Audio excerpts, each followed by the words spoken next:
Pessoal, boa noite.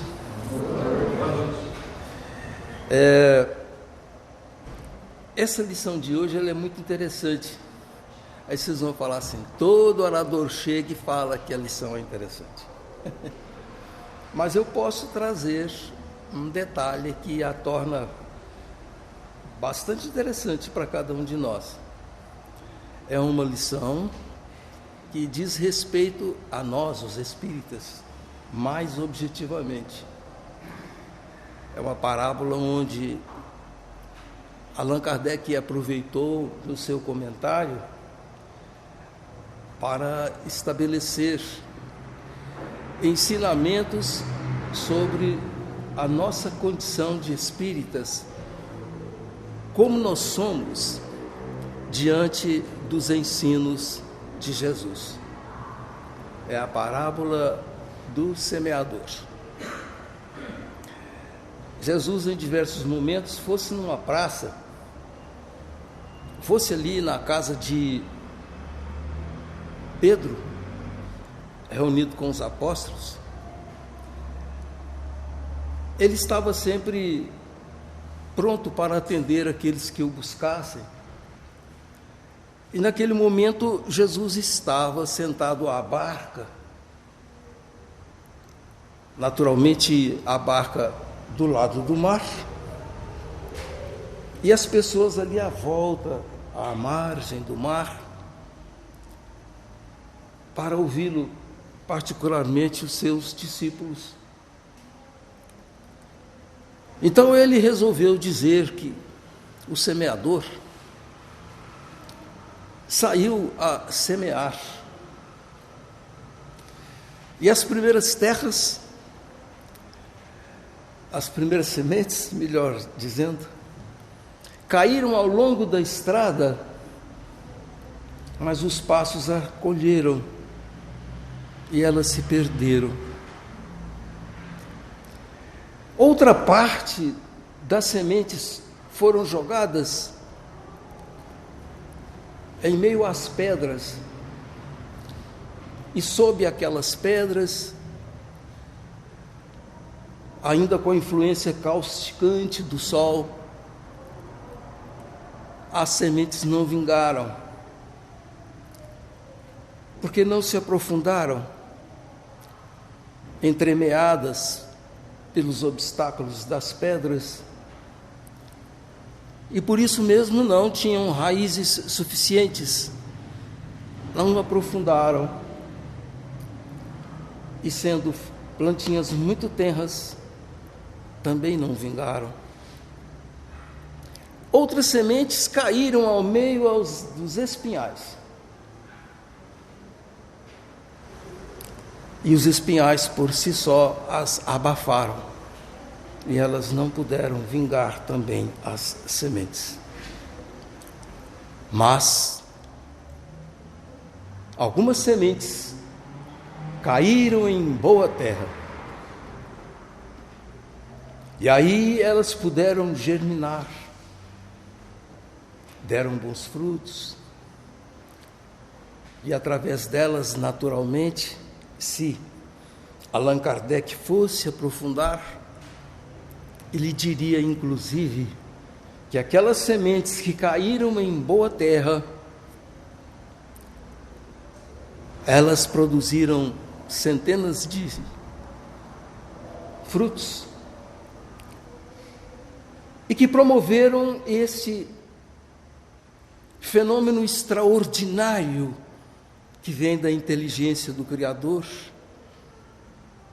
que faz com que o bem se multiplique cada vez mais. E sobre isso falaremos um pouco mais à frente. Pensando a respeito disso, vamos então fazer a interpretação dos símbolos da parábola. O semeador é Jesus, as sementes, os seus ensinos, e a terra somos todos nós que nos arvoramos em dizer-nos cristãos, e mais ainda, nos arvoramos em dizer que nós somos espíritas cristãos. Então a parábola nos apanha na condição de podermos interpretar qual a natureza da terra que nós estamos sendo, não é? Se quando o ensino chegou para nós, e ele está sempre chegando, em reuniões públicas, em lives que nós assistimos, em livros que nós lemos, em programas que nós ouvimos, em congressos, em encontros que nós ouvimos,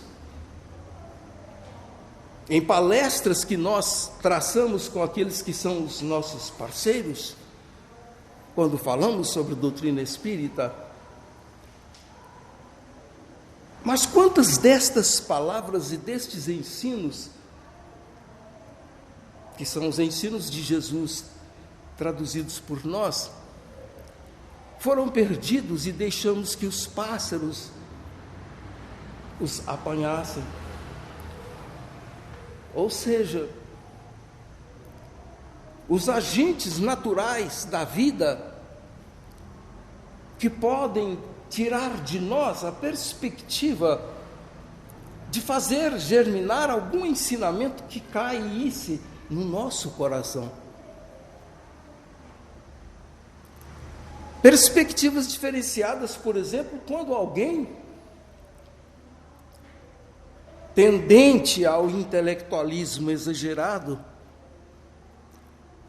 vaidoso na sua condição de discutidor polêmico, embasado nas teorias sociais do mundo, e que quer interpretar todas as coisas como se fossem simplesmente discussões políticas, fazendo com que a criatura traga outros argumentos, onde estes argumentos não nasceram dos enredos bonitos e profundos da doutrina espírita, da essência de cada ser, da possibilidade do bem que está em cada situação, por mais simples, mas sim querendo configurar o mundo com as teorias que muitas delas são interessantes, colocadas no seu verdadeiro bojo para interpretação das ciências sociais, mas que jamais atendem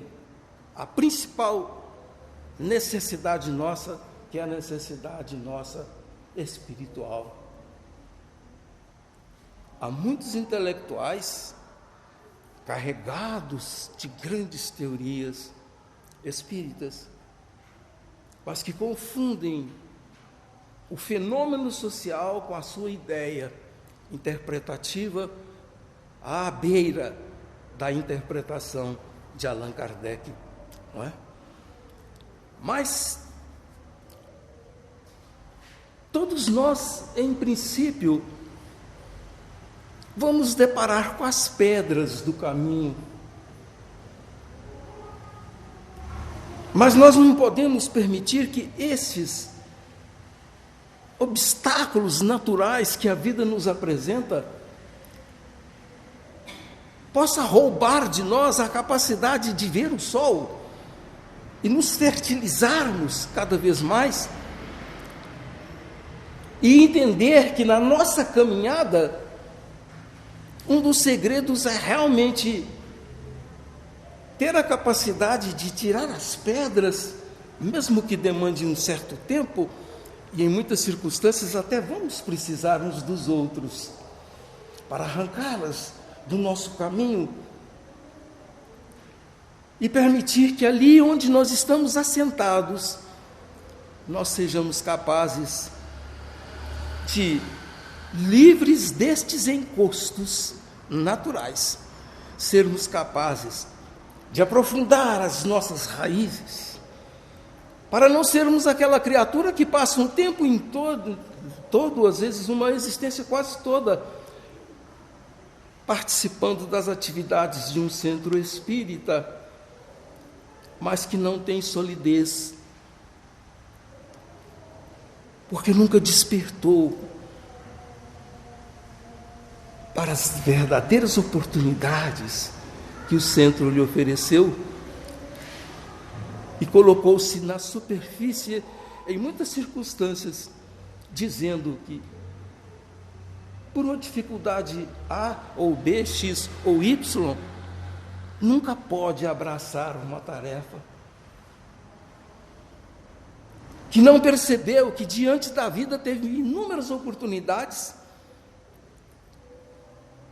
e que demandava em simplesmente ter a coragem de retirar as pedras, mesmo que fosse com o auxílio de outros, porque às vezes a pedra estava pesada. E sempre teve desculpas, imaginando que diante da sua própria consciência, que estabelece o tribunal no plano espiritual, seria inquirido pela própria consciência: o que fizestes das pedras que eu lhe dei, como bênçãos para a transformação? Mas tem aquele também que, caindo no meio dos espinhais,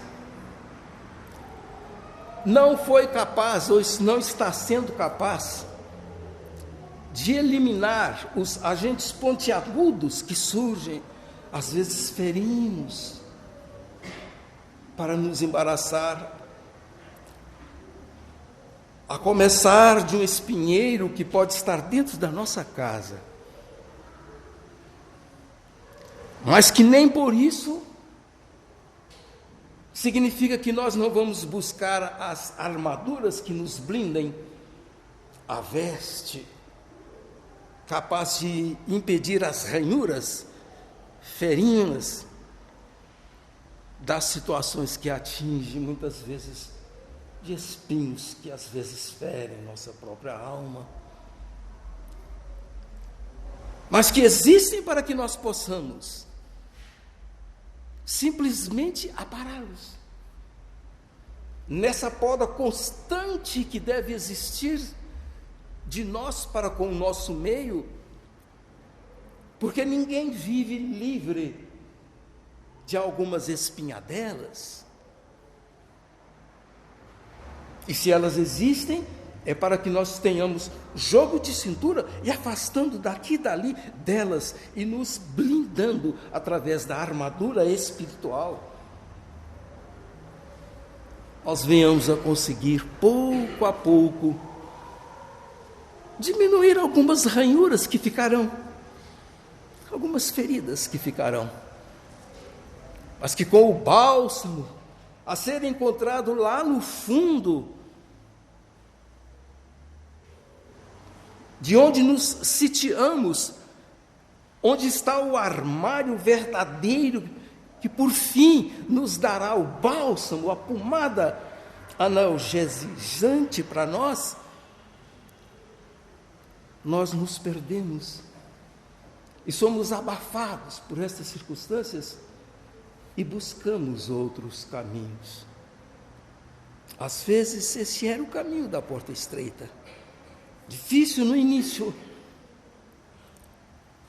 como se para alcançar o verdadeiro tesouro, mesmo com o mapa na mão, que é o Espiritismo, tivéssemos dificuldade de passar as etapas primeiras da porta estreita, sem coragem de irmos mais adiante para encontrarmos uma largura de passos, de espaço para caminharmos, onde os espinhos vão se tornando pouco a pouco simplesmente as flores que desabrocham. Quantas vezes no início das nossas jornadas as dificuldades foram muito maiores? Quantas criaturas chegaram à doutrina espírita quebrados, adoecidos, desequilibrados, com problemas em família, com espinhos de toda ordem, Mas encontraram como que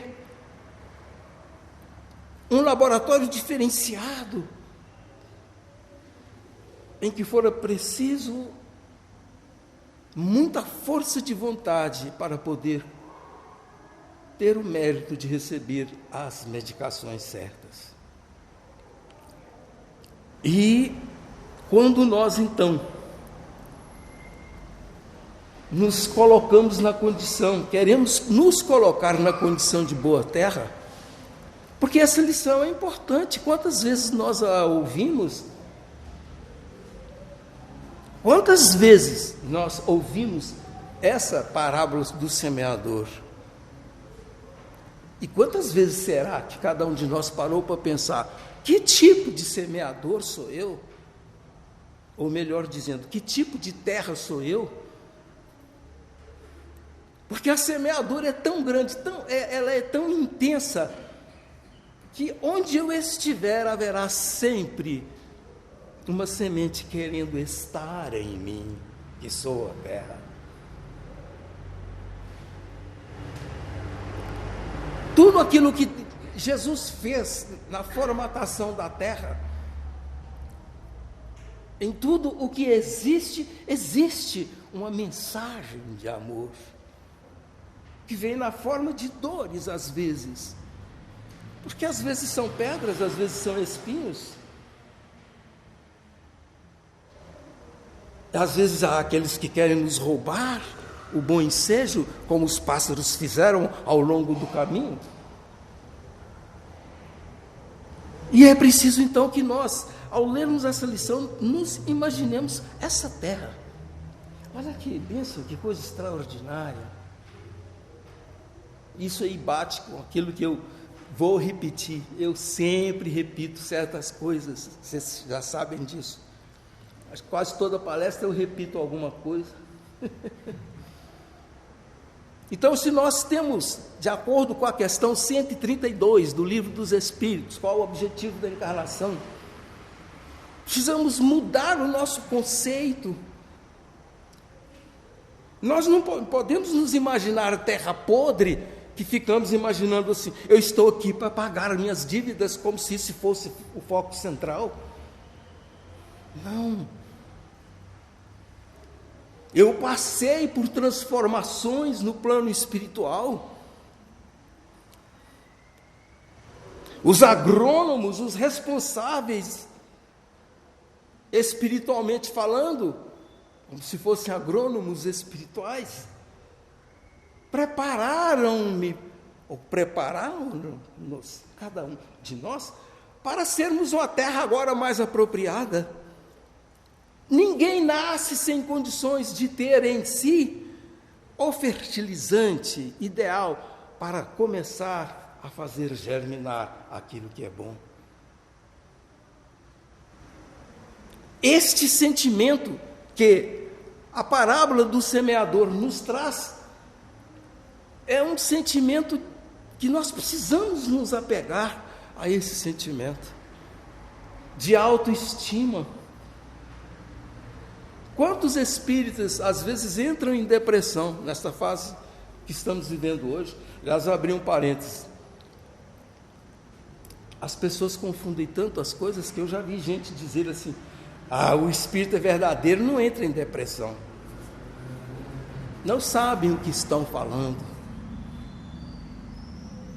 Não sabem o que significa depressão. E isso aí tem uma pontinha de achar que o espírita, queira sim, queira não, é achar que o espírito é melhor do que os outros. Para nós não estarmos depressivos em nenhum momento, entendamos que somos essa terra distinta. Nós, mesmo que tenhamos sido mais preparados, por necessitarmos de sermos mais preparados, não porque somos melhores, mas nós temos fertilizantes, adubos naturais, que outros não têm. Não estou querendo dizer que somos melhores. Apenas recebemos uma condição para estarmos melhores Porque sem a comprovação da semente sobre nós, para que possa germinar, ninguém pode provar que é melhor ou pior. E ao contrário, aquele que recebeu tanto como uma terra fértil e não cuida para fazer germinar, ele passa a estar pior do que aquele outro que não veio para ser a terra que cada um de nós somos. Há uma grandiosidade esparramada em todas as coisas, e todas as coisas nascem de uma semente. E somos nós os responsáveis por isso, para colaborar na conformidade da questão 350 do Livro dos Médiuns, quando explica que compete ao Espiritismo transformar, colaborar para a transformação da humanidade. Como que o Espiritismo pode fazer isso? Fechado nas páginas dos livros da codificação? Será que Kardec deveria tê-los guardados simplesmente? Ou esparramados, para que o seu terceiro livro editado, o Evangelho segundo o Espiritismo, trouxesse-nos as sementes para esparramarmos, a começar de quando oferecemos o fruto mais simples para aquele que nos ouve, ou para o nosso amigo de trabalho, que sem perceber, nós o estamos alimentando ele, com o nosso comportamento, mostrando a ele visões diferenciadas que ele não tem, mas que nós temos algo dentro de nós, porque a semente foi instalada, e nós queremos que ele receba o fruto que nós estamos oferecendo a ele.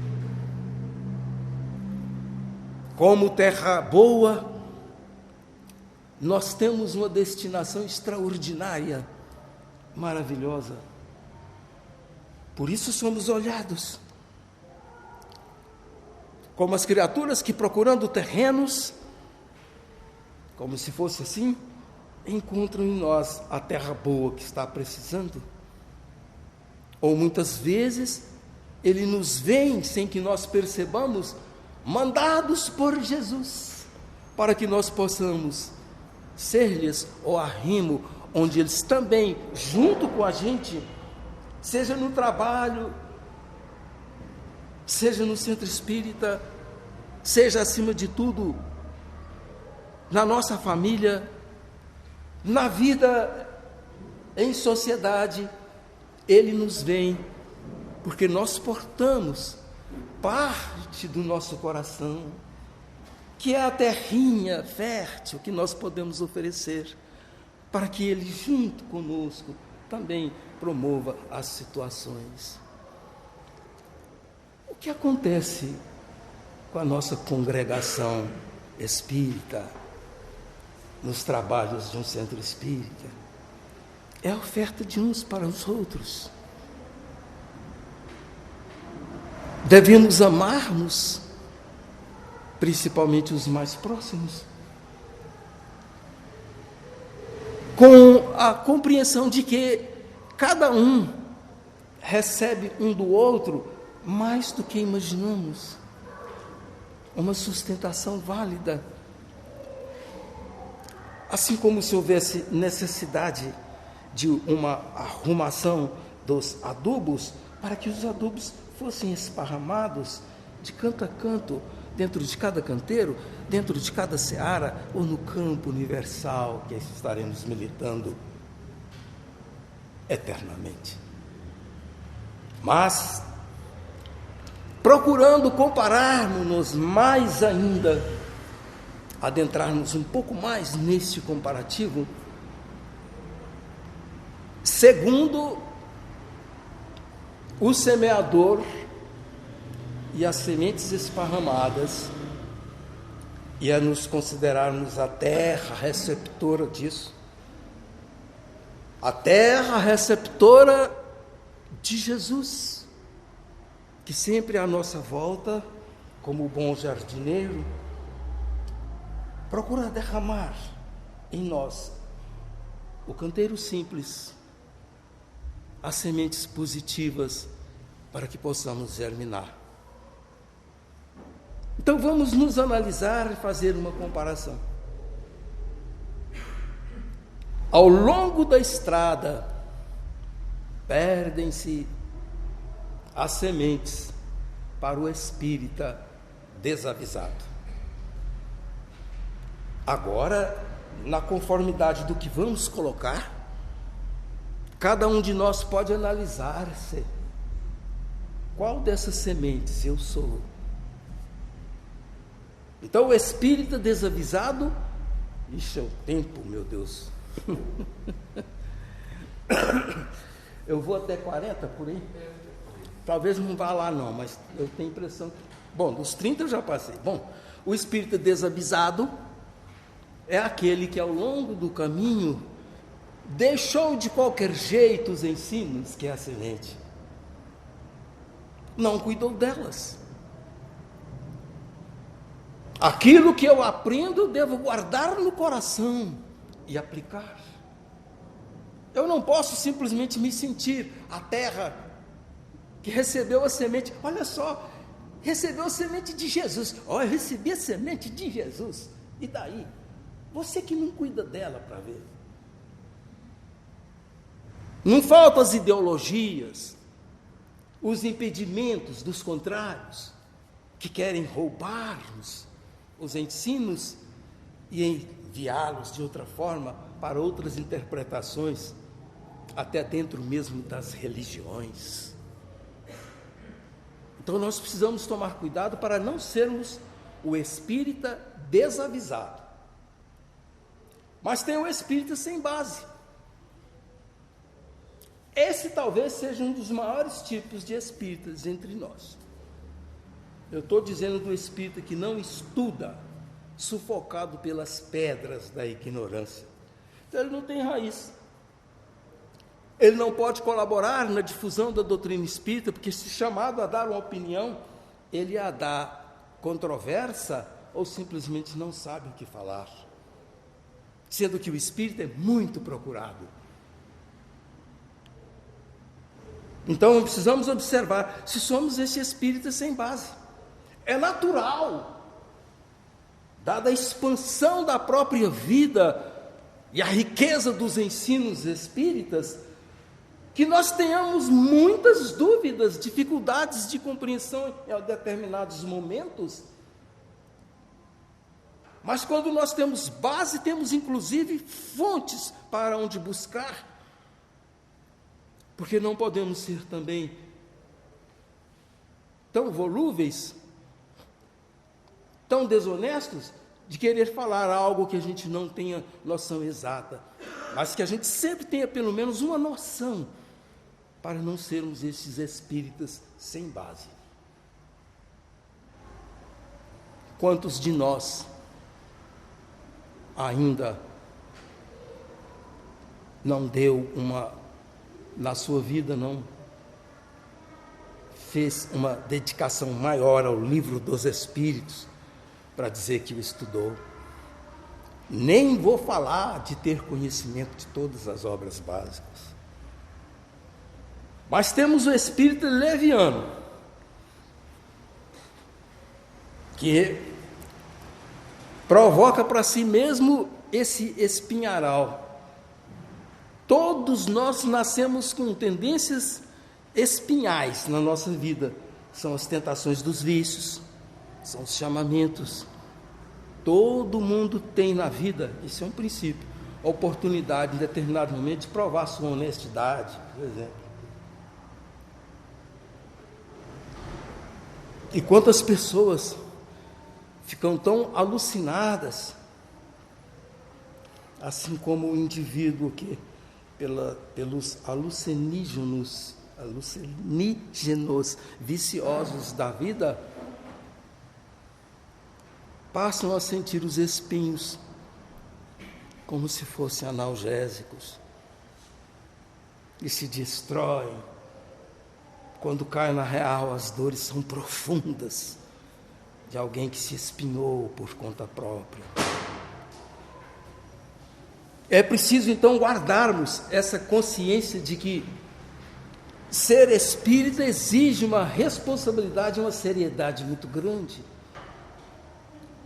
Porque quando estamos caminhando dentro do espiritismo, não existe aquele que em vários momentos deixa de tomar uma atitude errada, não porque já alcançou esse patamar, e não porque seja uma terra tão profundamente preparada que não possa ter alguns detritos, mas que lutando deixa de agir errado, porque sabe que é espírita. Às vezes inconsciente, quantos de nós não parou para pensar assim, meu Deus do céu, graças a Deus eu sou espírita, porque se eu não fosse espírita,